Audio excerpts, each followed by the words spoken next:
It's Divas That Care Radio. Stories, strategies, and ideas to inspire positive change. Welcome to Divas That Care, a network of women committed to making our world a better place for everyone. This is a global movement for women, by women, engaged in a collaborative effort to create a better world for future generations. To find out more about the movement, visit divasthatcare.com after the show. Right now, though, stay tuned for another jolt of inspiration. We all seem to have that inner critic inside our heads. I have a committee, the itty-bitty shitty committee. You know what I mean, that nagging voice, or voices in my case, that knocks us down and drags us down the road of self-sabotage and self-neglect. A strong, positive sense of self-esteem is your first step to anything you wish to accomplish. Discover who you truly are, that gorgeous, talented, fabulous woman who deserves recognition and unconditional love. You know the most beautiful thing any woman can wear is confidence. Here on Confidence in Bloom with the Divas That Care Network, I, Tina Spolatini, speak with women living in their own self-confidence about who they truly are, how they found themselves, and how they care for themselves. Today I'm speaking with Jana Grosskopf. Jana is Jana Grosskopf is on a mission to empower women financially by transforming their ideas into the income, impact, and freedom they want. In her internationally best-selling book, Goddesspreneur Game Plan, she provides practical strategies and systems to developing a successful business. She provides solutions for building customer relations, sales funnels, time management, daily method of operation, knowing your numbers, overcoming your inner demons, and much, much more. She is a writer, speaker, and coach, offering personal coaching and group programs for strategizing business goals, mastering sales, productivity, and money. She is a former tax accountant and business consultant. She is passionate about helping women thrive in abundance, creating time, flexibility, financial freedom, and fun so they live a life they love. Welcome, Jana. Thank you. I'm so excited to be here. Yes, me too. Tell us a little bit more about your book. Now, you're in your bio there, it says you talk about many, many things. The much, much more. I mean, how much more is there than what I did mention? Oh, I could talk about business and money forever. And after 200 pages, I was thinking, okay, I think there is enough information in this. And this book really does help women get to six figures at least and beyond, right? Because you can just use the same process and scale to the next level. And so my passion is really helping those women that are starting out their business, that maybe have a little bit of success, but don't know where to go from there, right? They don't know. Obviously I have degrees in business and accounting and all this money knowledge, and yet most people who start businesses do not have a business background.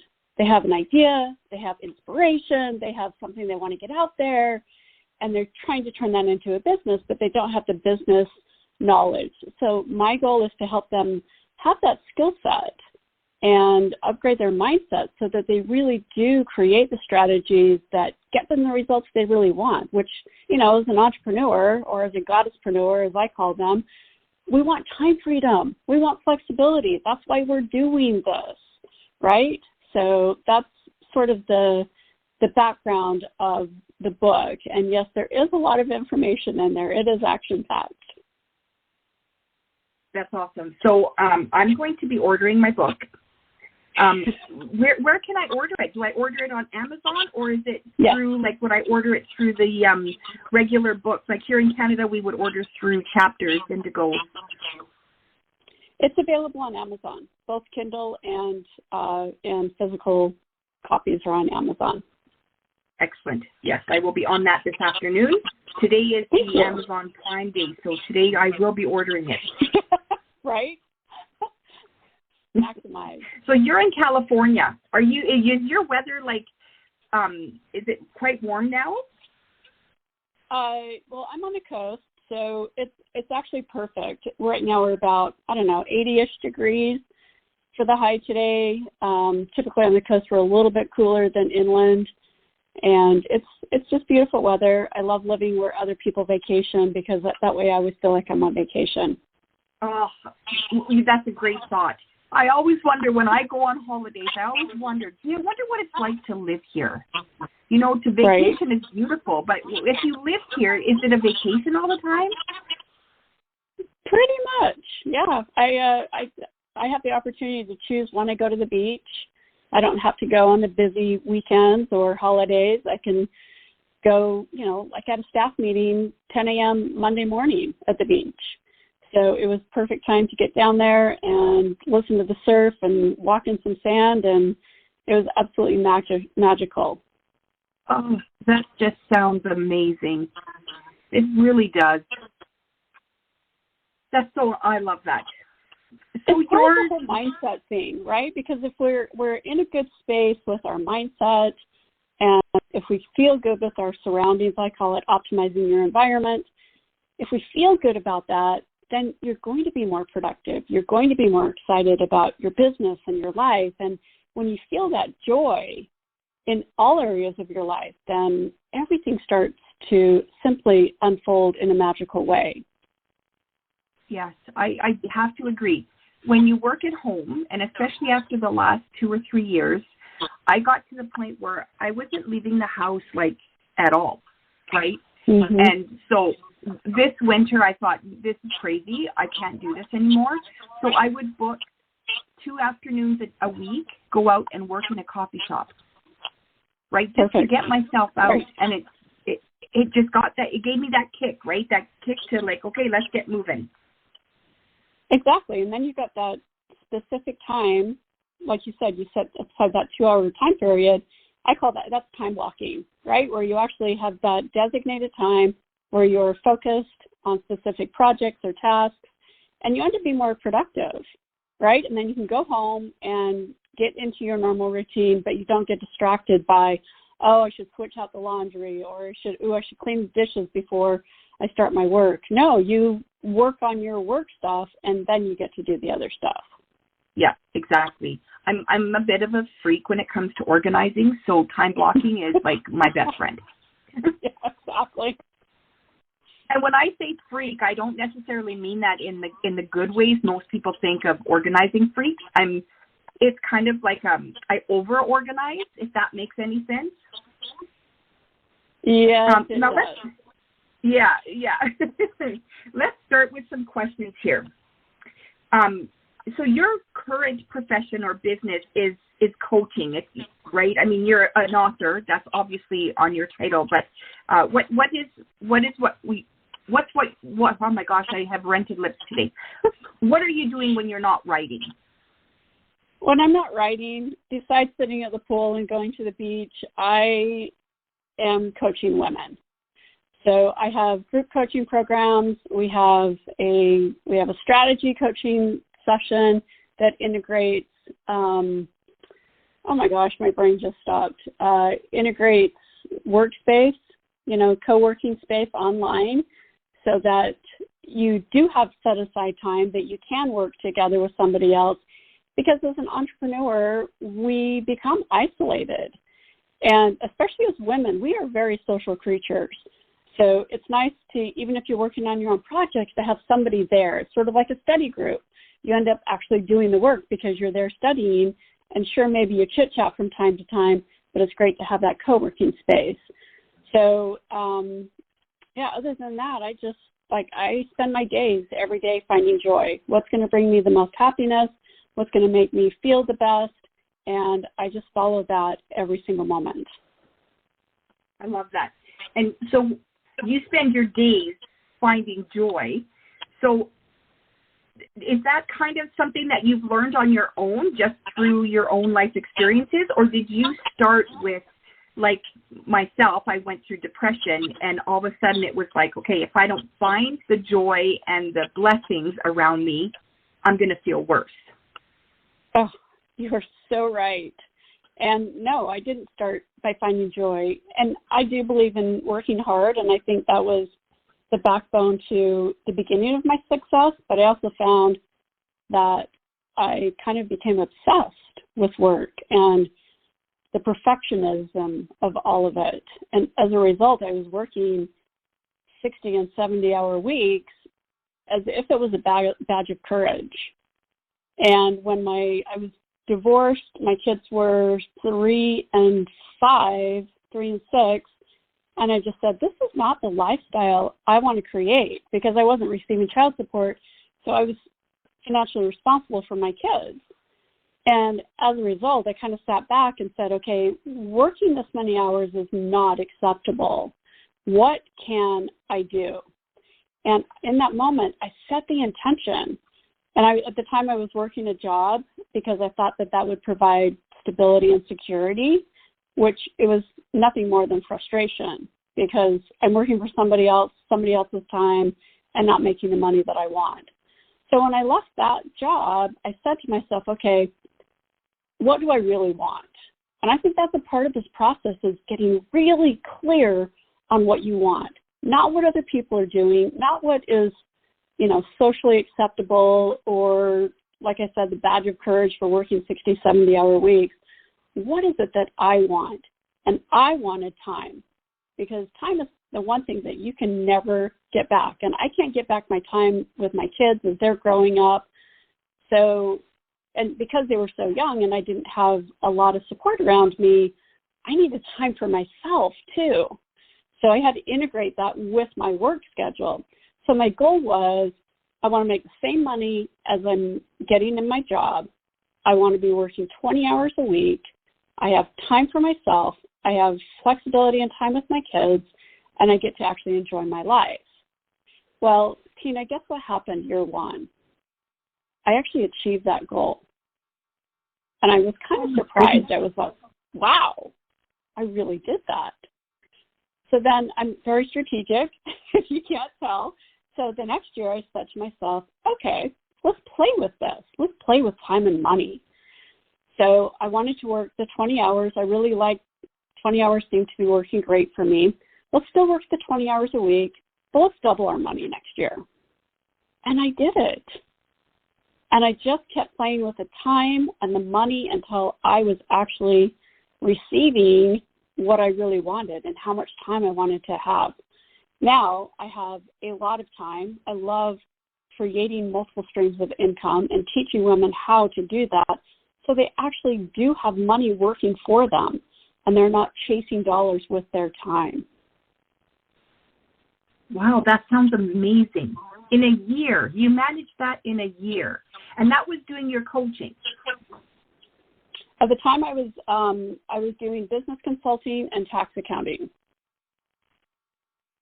Okay, but you still were able to do like the same job you had before in half the time. Absolutely. In fact, I love that. When you're self-employed, if you think about it, when you go to a job, or if you still have a job, how productive are you really? And there's studies on this that most employees are only productive about 3 hours a day. So if you're working an 8-hour day, there's 5 hours that you're, chit-chatting with other people, or going to get coffee, or running errands, or, whatever it is, or just distracted. Yeah. So I can see that. I mean, when I was working full time, and we're talking, this was a long time ago, I remember I was finding work to do, right?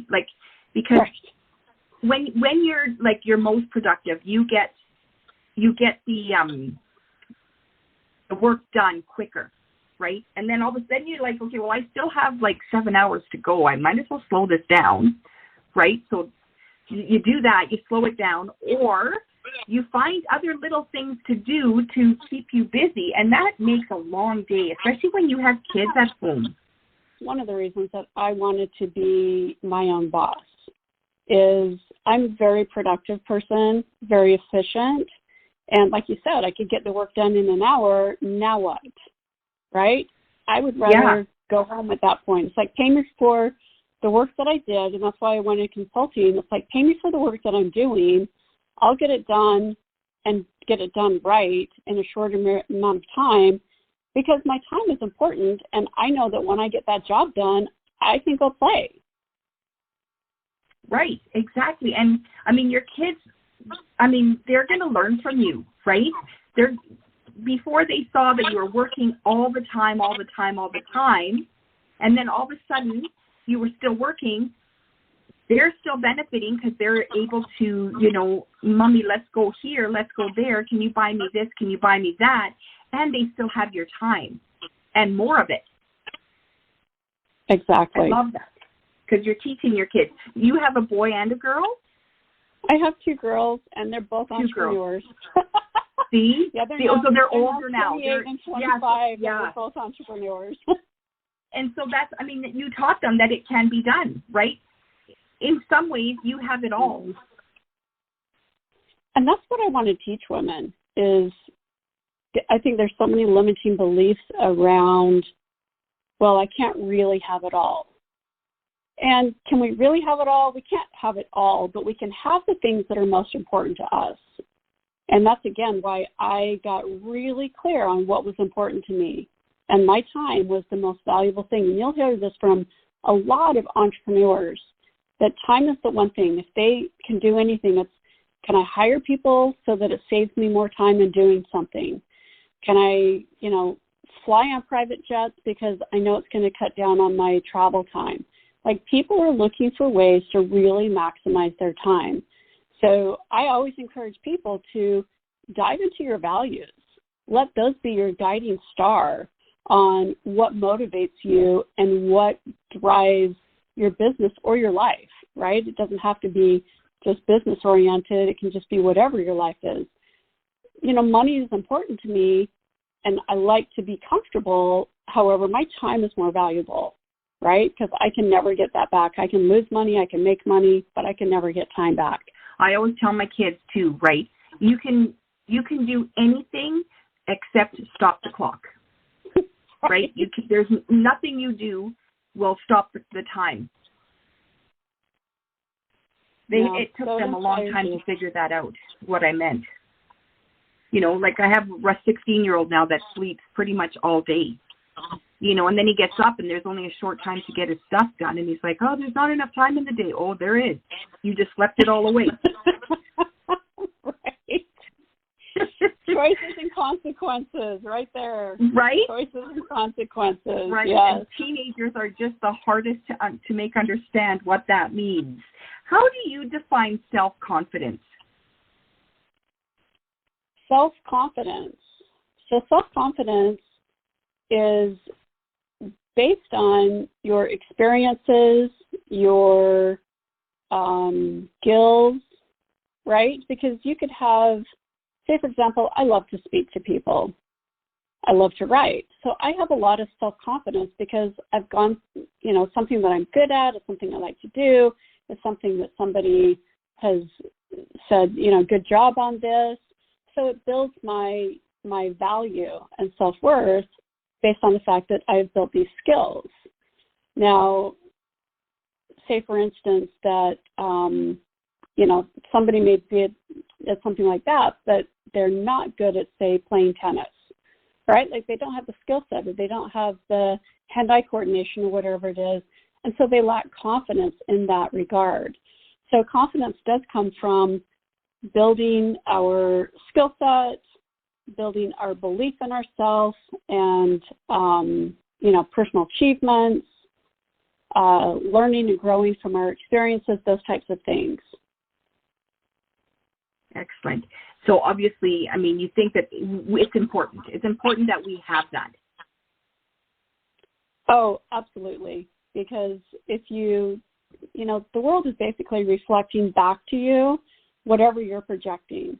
So if you're lacking confidence and you're thinking, oh, I want to get this particular job, but I don't have confidence in my skill set for it, then every job application you send out or every interview that you have, they're going to say, yeah, you may be a great fit for this, but, and then you don't get the job because you're not exuding confidence that, yeah, I'm the best person for this job. So it is absolutely vital for everything that we do, that we want to be successful at. Absolutely. What kind of tips can you give us for being more confident? practice, whatever it is. It can be an actual skill that we have to learn. It can be, let's talk about money, because I love talking about money. Money's an energy, and people like fear money, or they freak out about it, or they don't understand it. So if you are lacking money confidence, then your ability to attract more money is going to be limited, right? So one of the tips that you could do is actually start managing your money. Know where your money goes. We're given a paycheck, and most people are never given instructions on what to do with that paycheck. So part of that is understanding, how am I spending my money, right? Like around 25 to 30% should go to housing. And there's a lot of people out there that talk about, the percentages of how your money should be allocated, but 50% of your money should be going towards your living costs and absolute necessities. And then when you can understand how you're actually spending your money, then now you've got control over it, and you can make different choices around it. And by making those different choices, you are able to build your confidence and boost your money skills. I love that. I'm terrified of money. And I don't even know why. How's it working out for you? Right?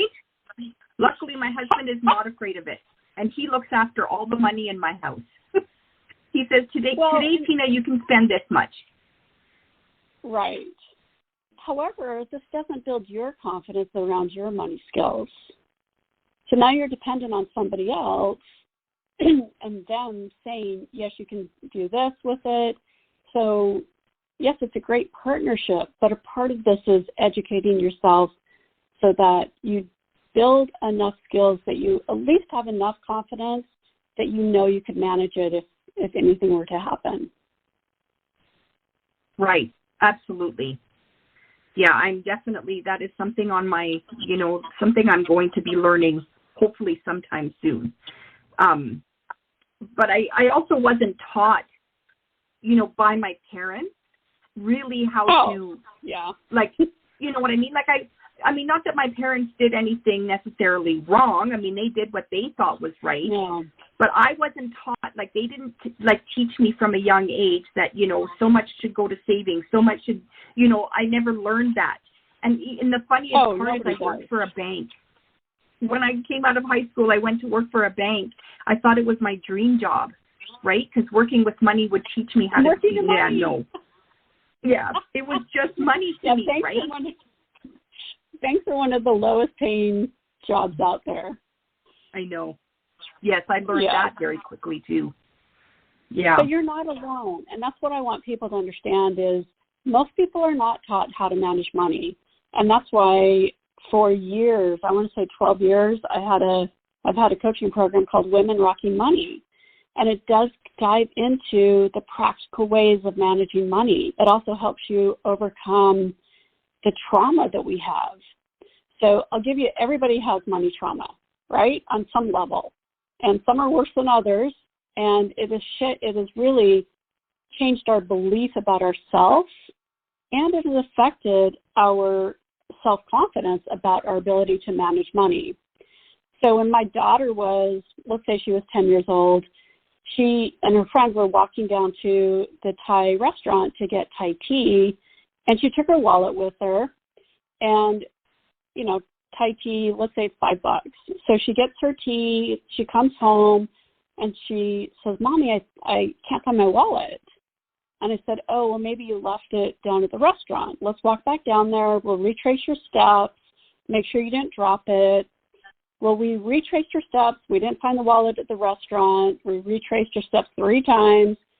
In that moment, I could have shattered her self-confidence about managing money because in her wallet, she had $171. So it wasn't like it was a little amount. She had a large amount of money in her wallet. And it could have shattered her confidence about herself and money in that moment. And I simply said to her, somebody must have been praying for that money. And that was exactly what they needed. And that money is going to come back to you. Now, inside, I was probably saying a few other things that may not have been the nicest, but I just chose in that moment to not shatter her confidence in herself. To this day, that kid finds $100 bills. She found one at the Empire State Building. She was walking down the beach and found an envelope flying towards her with two $50 bills in it. She finds $20 bills all over the place. She's probably 10 times the money that she has found since that time. So our belief in ourselves has a huge impact on our ability to receive more money. And it does start with, what sort of money beliefs do I have, and what sort of drama or trauma do I have around money? And it could have been even your parents fighting about money, right? Where the child hears it and we are traumatically imprinted by that experience. So it affects our ability to be confident about money or think, do I really want money? Because I don't want to fight about it, so maybe I don't want it, right? But yet we need it because it's our energy exchange in this world. Right. And I think this is one thing that I have learned over the last, 3 or 4 years, that if we look at money as just an exchange of energy, then it becomes to flow at a more equal, flows back and forth, just like regular energy. Exactly. Yes. Wow, we that's want to be amazing, and I love that abundance story flow. about your daughter. I know, and I bring that up because, how many kids have had the opposite, where even they lost $5, and how could you have done that? What were you thinking? Why did you have that money with you? Right? Like all those things, and now you go into shame and guilt, and I don't manage money well, and I'm not enough, and all the limiting beliefs that we sort of embody, and then we grow up and we wonder, well, why am I not receiving what I really want? And it stems from those types of experiences that have really shattered our confidence. That I don't know why, but I find that so intriguing. Like there's so much more to learn about that. Mhm. Absolutely. So when you have a client in front of you and she says to you, Jenna, I want to accept more money. I want more money to come my way. How do you start a conversation like that? That's a great question. We dive into beliefs around self-worth, valuing ourselves, personal experiences that they have had. Actually take them through some hypnosis where we go into their childhood and they may remember things in hypnosis that they never recall, in their conscious awareness. And so, again, we have all these limiting beliefs that we sort of tuck away, and yet they're still a guiding force in our life. So we do dive into those. We talk about what potential blocks that may be coming up. They could talk about their family patterns, because even your family patterns are a part of your DNA, right? So if no one in your family ever went to college, or no one in your family ever made more than $100,000, then you may not do it either, because, you may want to keep yourself status quo with the family and what's normal so that you fit in. There's a lot of psychology and sociology that goes into the whole money thing. So it's definitely a process to dive into, to find out where the blocks are, to see what is holding them back, because it's typically emotional stuff and limiting beliefs that are holding them back. Itty bitty shitty committee that is in my head.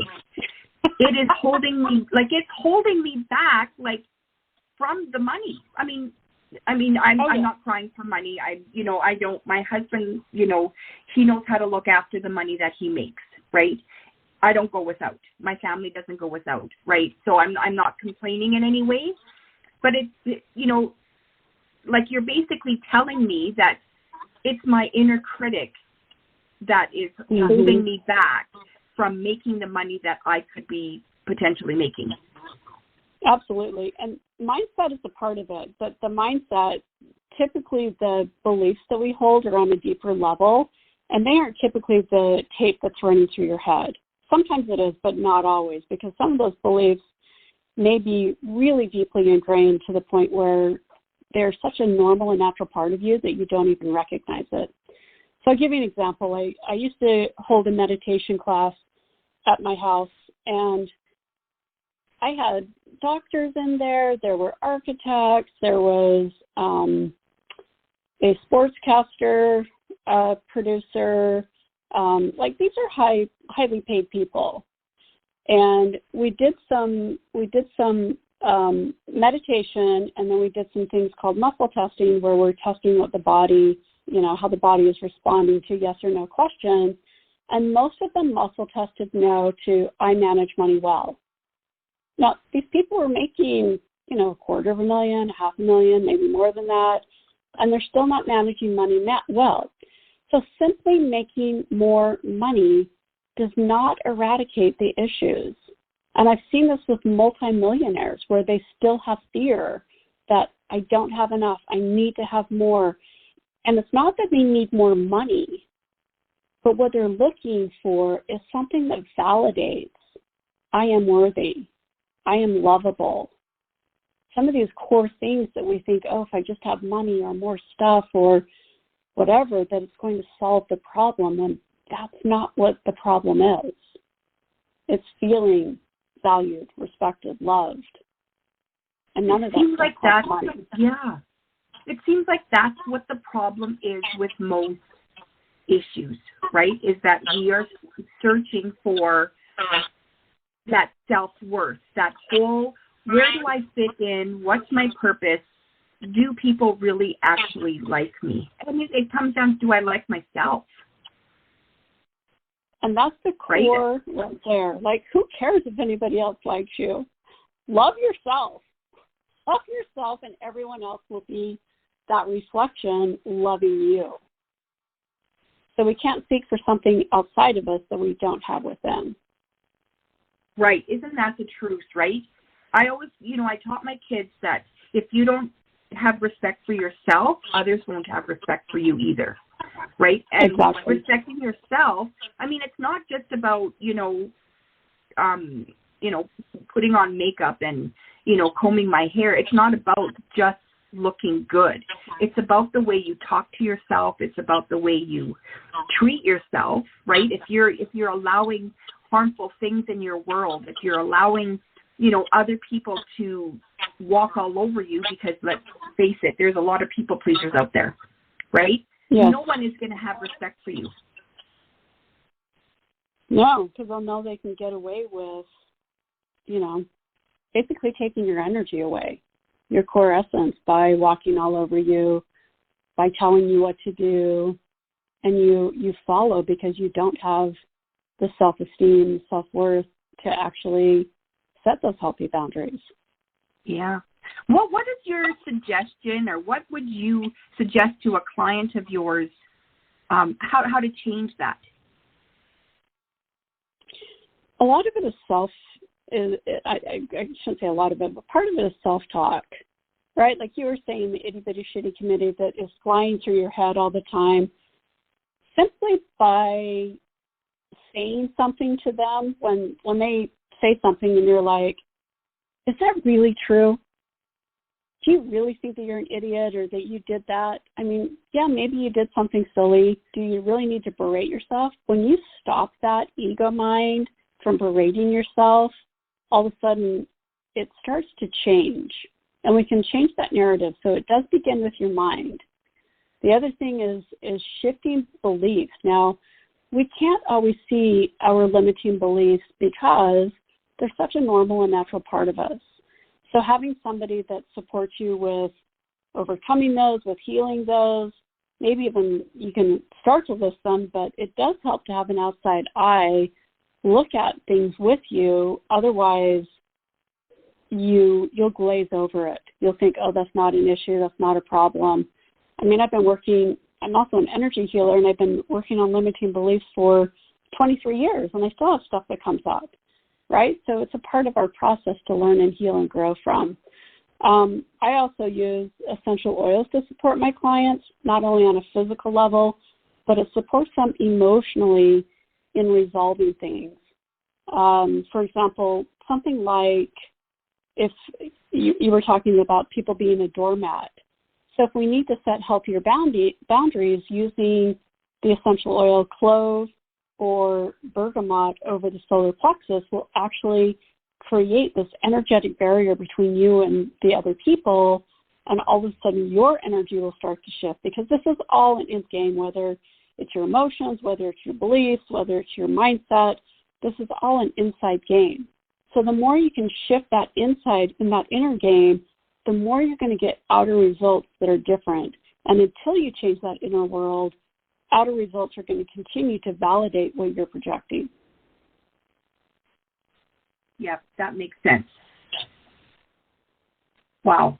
I'm totally like, just a little bit. I don't know why it's like, I do this, right? I do this, and yet I'm still so like flabbergasted at how it's affecting, your relationship with money. Like I can't believe, I know I've dieted all my life. It affects, your relationship with food. It affects your relationship now with money, like, and with other people. Like it's just so funny that if you solve that one problem, that's how we fix our life. Well, and let's give people a really simple tool that they can use. One of the things that I find with most people is they're very ungrounded. And if you think about it, we are in our heads a lot. We're over-processing. We are worrying. We are overthinking all the time. If we could ground ourselves, simply means you go out in nature, you take your shoes off, you walk around barefoot in the grass, hug a tree, sit in nature, doing things that help you feel connected and bring your energy fully into your body. I've actually witnessed a woman who the only thing that she shifted was she was grounding herself every day, sometimes multiple times a day, and she dropped 50 pounds. The problem is we overprocess in our head. We're worrying about things. We're trying to project what we think is going to happen. And the challenge is that's not our job. We need to focus on the present moment. So the more we can be present in our bodies and not in our heads and trust our gut instincts and listen to our heart, the more we're going to achieve and manifest what we want. That is awesome. When you said that, I went, wait a minute. You mean if I go walk in my backyard in my bare feet, I'm going to lose 50 pounds? I'm going right now. Yeah, connect with Mother Nature, right? Like listen to the rhythms of Mother Nature. That's actually why I moved. I've lived in the mountains, but I moved to the ocean because I love to hear the waves. And the more we can get in nature and tune in, it helps us tune into our bodies. Most people don't even feel into their bodies. They don't even know what they feel. They're so disconnected. And yet we're in this physical body trying to manifest physical things, but we're trying to do it backwards. We're trying to do it from our head and logic. And it needs to be from a place of, like going back to what I was saying at the beginning, what brings me joy right now? Talking to you is bringing me joy right now, right? Like I love to share this information with people, and it just excites me, especially, like you've already got ideas right now that you're like, ooh, I can do that. Ooh, I can implement that, right? So this is something you can walk away from and already have tools that are shifting your physical body, your emotional body, your spiritual body, your mental body, and especially your financial body, because you're going to be more loving and compassionate to yourself and attract that to you. Wow.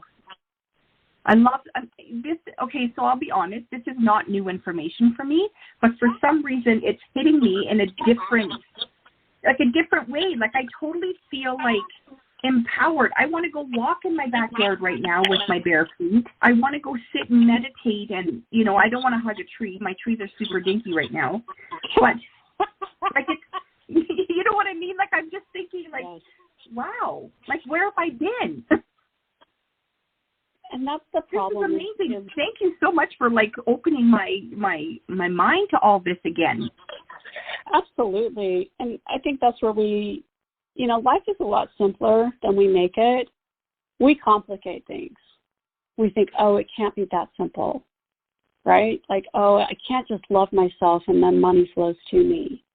Or, oh, I can't just, ground myself and have amazing things happen. But when you're fully integrated in your body, that's when the magic happens.